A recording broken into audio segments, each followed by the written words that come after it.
इंसान को किसी भी मरहले पे चेंज कर सकती है। यहाँ पर गेंदबाजी का जो वारी है वो कंटिन्यू करेंगे बिलाल अहमद, लेकिन उसने अपने छोड़ चेंज किया है, राउंड विकेट को गेंद करेंगे। यहाँ पर जो मिड ऑफ का प्लेयर है उसको आगे बुला गया है। यहाँ पर बिलाल अहमद गेंद करेंगे, लेकिन खराब लाइन और दो ऑफ बैट खेला फाइनल की तरफ, लेकिन कोई रन नहीं। और inside the circle, तो on the left side जहाँ पे मिरेकल्स होते हैं इस बार हल्के हाथों से बॉल को धकेला फोर्स इंक्यूजन से, और ये यहाँ पर गेंदबाजों ने 2 रन मुकम्मल किए। अच्छे चिकनाई से खेला स्लिम कार्डन के बीच से, और बल्लेबाजों ने 2 रन मुकम्मल किए।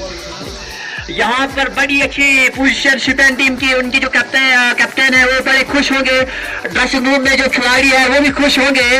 अपने जो बल्लेबाज फारूक और परवेज अहमद की